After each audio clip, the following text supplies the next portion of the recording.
Oh, yeah, they're fighting. We're going to leave them periscoping.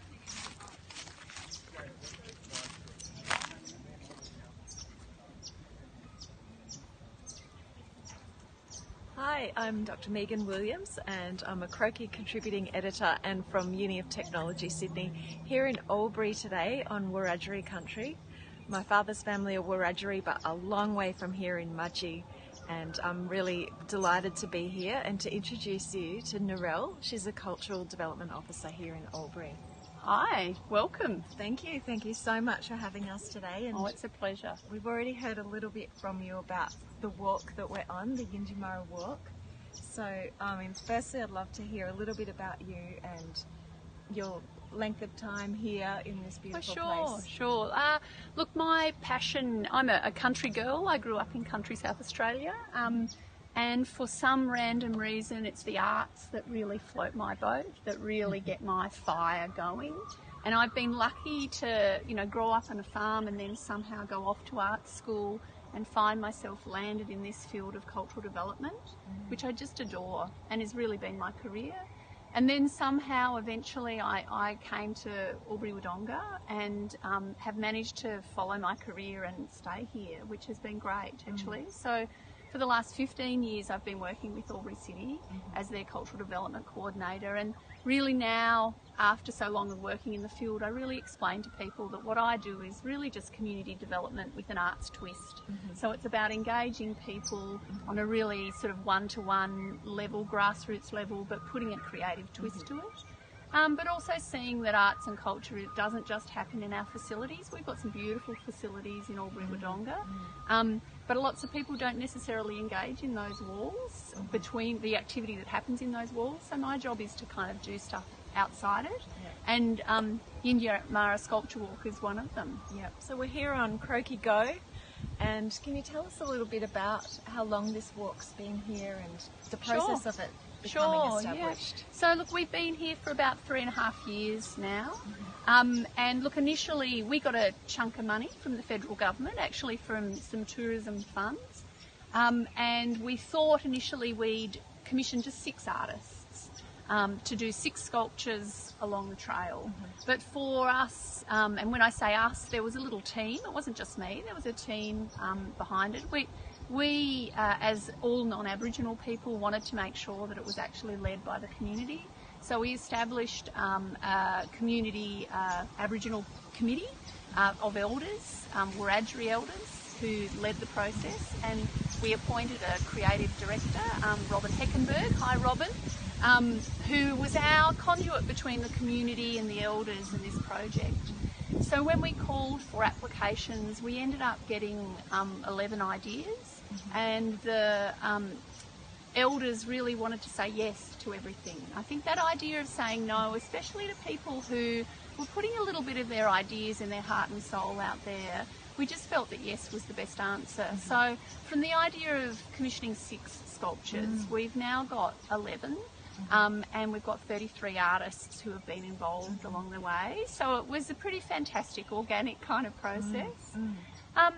And really the sculptures are just about talking about the living culture, Aboriginals' living culture here, rather than this idea of just reflecting back on what was, because what we wanted to say is that it's still living and alive here.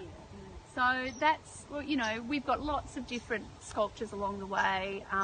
We're sitting here on what we call the creature seats. So it's actually a group of young high school students who just did very, very simple line drawings that we then partnered them with some local elders to learn how to chainsaw sculpt, actually. So, there was some really beautiful behind the scenes work as well. So this is the second that we've seen. Can you tell us a little bit about the first reconciliation shield? Sure. So Tamara Murray, who is a woman who's grown up in Albury Wodonga, but is actually a Yorta woman, and the Wiradjuri committee felt very strongly that they also wanted to recognise that because Albury is a resettlement zone, that we have a lot of cultures here, a lot of mould, I suppose, and so they felt it really appropriate that Tamara's work start and that they were comfortable that Tamara's words start the walk. And so for Tamara, her lead idea was that the Shield of Reconciliation is really wanting to say that for us to move forward as a community, we really need to start working together. We need to move forward together. So really bringing non-Aboriginal and Aboriginal people together so that we really can understand each other's issues and then move together in a really healthy way into the future. I'm thoroughly intrigued about what we've got up ahead. I deliberately didn't read up or read on, but to come here, and I think in the true sense of what Yindyamarra means, to walk here lightly, and for me walking also means listening, the time to just hear the sound of the leaves, the sound of my own voice in my own head, my narrative, and to listen to the other people on the walk as well, a mix of community members, old friends, new friends, the Lord Mayor, the Deputy Mayor, and also of course the Croakey Connective. So we've got a really diverse group of people here today. All kinds of conversations happen on Croakey Go walks. And I think you're right, when you're out in the environment, it gives you that freedom to talk about some of the hard issues interspersed with some of the soft issues. But actually they're all quite profound, aren't they? They really start to mix. I think that's what a really beautiful part of what these Croakey Goes are.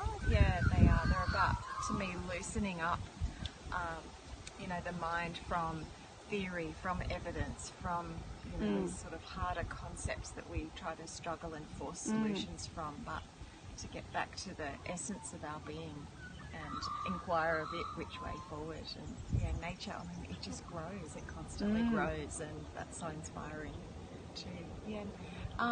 Tell us, this walk connects a couple of really different diverse waterways, and we've got wetlands on the one end and a river. You do, yeah. So it's a really interesting and beautiful natural environment. So we have the Murray behind us, or Millawabilla. And actually just up ahead, Millawabilla meets the Wodonga Creek, and they come together. And then behind us we have some lagoons that are actually a part of Albury City's waste treatment facility, and has been here for many, many years.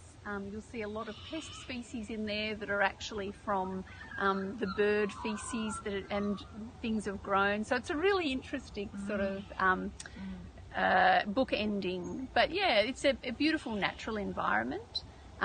Look, some of the kind of practical issues, about a year or two ago where we're sitting was completely flooded because some of the floods we've had around here, so it's a really interesting dynamic, always ebbing and flowing space.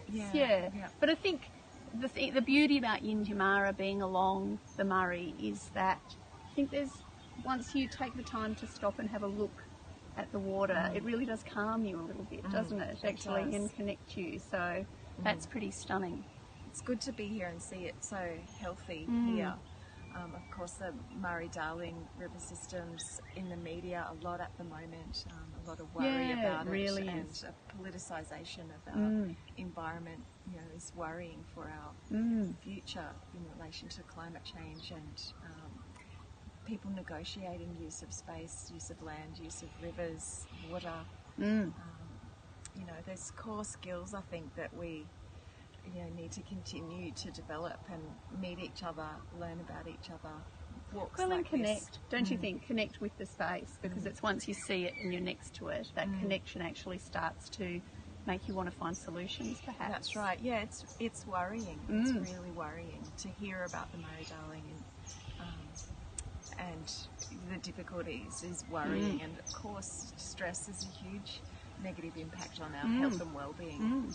For Aboriginal people, the sense of responsibility that we have over land, that we've always had over land, but to often be quite powerless about how to continue the relationship and help it to grow and flourish. So I think it just feels especially necessary that Aboriginal people have been able to come here and create these artworks, tell some of the old stories. And the works, I'll give you a preview of one of the works that you're going to see. It's Wiradjuri Woman. She's a beautiful sculpture out of a large stump of a tree stump. But part of Wiradjuri Woman's story was that when she was being made, unbeknownst to us, some parrots had decided to lay some eggs in the top of her. And so luckily enough, the Wiradjuri artist, Leonie McIntosh, discovered this and actually stopped working on the sculpture until the baby birds fledged. And it was such an interesting process for me as a project manager, because bureaucratically I had deadlines to meet. And what Leonie said was, look, I'm not going to work on that sculpture anymore, which means it won't get installed in time for the opening of the sculpture walk, because I want these little birds to fledge. They have chosen my sculpture. I must let them live and survive.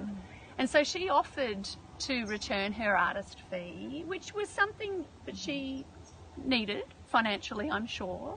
But for her, that connection to land and that connection to country overrode everything. It was most important that those birds fledged. So luckily enough, logic prevailed, and we just waited for those beautiful little birds to move on before Wiradjuri woman came on site. So when you see her, you won't be able to see the hole at the top, but we've also chosen to not cover that hole. Because obviously it's a beautiful place for birds to grow their families, and so we're hoping that they're still doing it. It's amazing. It sounds like, there's a story within it, another story that you couldn't ever plan or expect. To be honest with you though, I don't know many artists who would have stopped and said, look, actually I'll give up my commission because of these little creatures. And for me that was a part of Yindyamarra. She was moving gently and with respect and captured it completely. And wonderful for us as humans to hear. Oh, that absolutely. We do have the capacity to stop and wait. And for me it was a lovely little slap in the face to say, wake up, Narelle. Goodness me. I had, spreadsheets with timelines that I needed to meet, so it was so fabulous to be reminded to slow down and what the actual priorities are. Well, I think too, Narelle, it comes with experience that you know to do that you're confident to do that, and for you to have brought 15 years experience to this project, you can kind of tell it's already so well integrated from the beginning when we moved into the space, and to see the community using it. We've had a couple of comments about, well, how did you end up in our backyard? Did we leave the gate open? So people obviously have a strong sense of ownership about this. They really do, don't they? And the Mayor had made a comment earlier that local community don't know about it, and sometimes people from further afield are here. So we hope as Croakey Go we can just extend the knowledge and information a little bit further, and certainly share our joy of being here today on a Monday morning. It's an absolutely brilliant way to work. Oh, true. And I reckon I'm going to be more productive from it. So thanks so much for taking the time to have us here. It's a pleasure, and thank you to Croakey Go for taking the time.